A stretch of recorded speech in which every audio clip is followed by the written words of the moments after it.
December to Dismember, notorious for being one of the worst wrestling pay-per-views in history, point blank period, but it's been a while since I've seen anyone revisit this show. It's synonymous for being unbearable, but here on this channel, we appreciate everything wrestling, the good, the bad, and especially the ugly for some reason.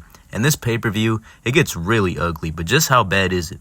We're going to go through all the segments, and I'm going to rate every match, and by the very end, we'll have our final grade for this show. Pretty self-explanatory, so let's hop straight into this. But before I talk about the first match, I want to point out how small this arena in Augusta, Georgia is. There was only like 4,000 people at this show, which was kind of crazy, even for a WWE ECW pay-per-view. This only pulled in 90,000 buys too, which is kind of wild because this is still the WWE in 2006.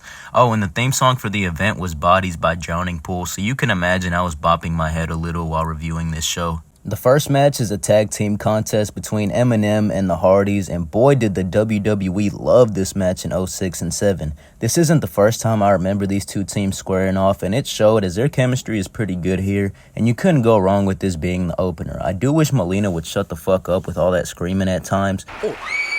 Le travail à deux avec But besides that, no real complaints here. Solid match with a couple of near falls. This thing went like 20 minutes, and the Hardys would win with a double swanton bomb. This one gets 3 stars out of 5 for me. I'm not even gonna hate. These 4 boys went crazy, and we're definitely off to a great start thanks to them.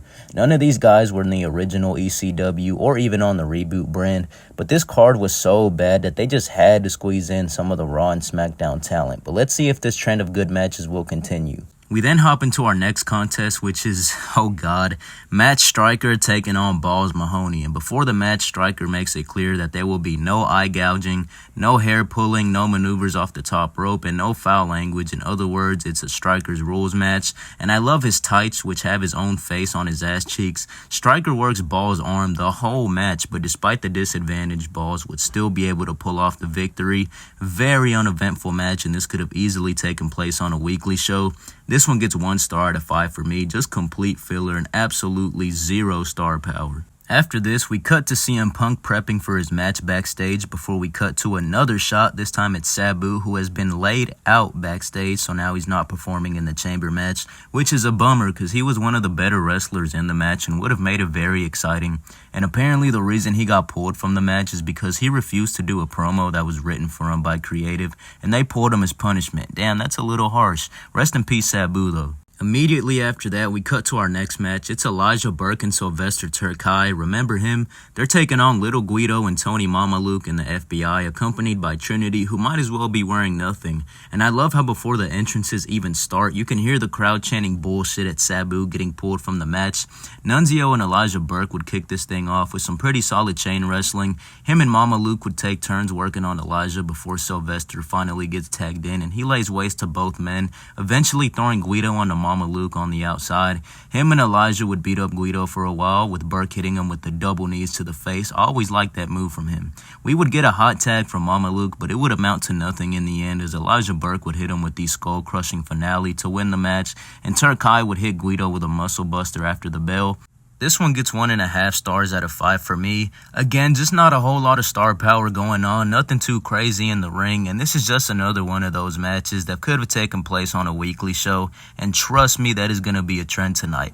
Also, guys, if you're enjoying the video, make sure you drop a sub and a like, as they take a long time to make, and any kind of support would be greatly appreciated. Following that, we're backstage with Sabu again. This time he's getting wheeled into the ambulance with RVD and CM Punk looking concerned, and that's about it. That shit was literally like 20 seconds long before we cut right to our next match. It is Daivari accompanied by Great Khali. God damn it. He's cutting a promo in Farsi on the way down the ramp because it's Cheap Heat and he's not speaking American. The whole time though, I can't help but think of Muhammad Hassan as they recycled his theme song for Daivari, and I don't care what anyone says, that shit still slaps. He will be taking on the innovator of violence, Tommy Dreamer, and they tried to put on a decent match. They really did. But once again, not enough star power, and relax there, cowboy. I'm strictly talking about Daivari. Of course, Dreamer's a star, but come on, you couldn't have given him a better opponent.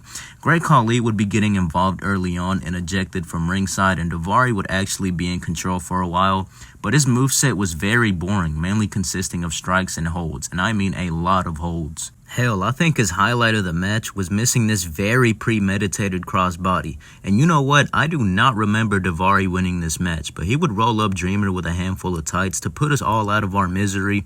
But the ending of the segment kind of got me to pop when Khali would hit Dreamer with a Punjabi plunge on the stage. What a nasty bump. I give this match 1 star out of 5. Very boring at times and slow with all the Daivari holds. This whole pay-per-view feels like a fever dream. Like, I can't believe there was people who paid $40 to watch Daivari versus Tommy Dreamer. I would have been pissed. After this, we cut backstage to Paul Heyman telling Hardcore Holly that he's going to be Sabu's replacement, and he's already in his ring gear, which makes no sense. Like, if he knew he wasn't on the card, why the fuck would he have his ring gear on? That was just kind of funny to me, and the crowd started booing instantly when Heyman would make the announcement. But you know what? I like Hardcore Holly. Alabama boys stand up. Yes, I love Hardcore Holly strictly because I'm from Alabama. But just like that, we're back to the shit show with Mike Knox making his entrance and the crowd popped for Kelly. They're taking on the team of Kevin Thorne and Ariel in a mixed tag match. Holy shit, this pay-per-view was straight robbery. But they try to give us some upskirt shots of Ariel to make up for it because the match itself wasn't too great.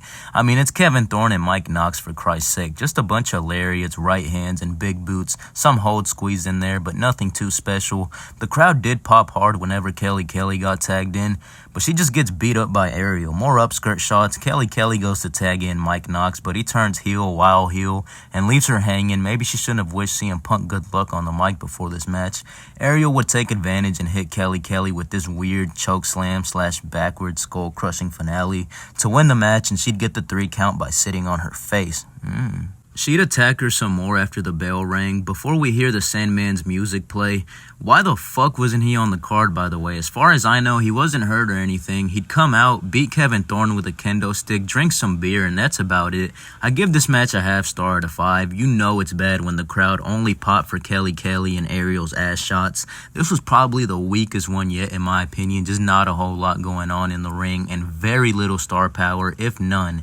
And this is your semi-main event, by the way. It was cool to see Sandman, but that's about the only thing I liked from this whole segment. We then cut backstage. It is Bobby Lashley getting interviewed about the chamber match. They ask him if he's worried about the odds being stacked against him, given that there's 3 Paul Heyman guys in this match. Big Show, Test, and Hardcore Holly.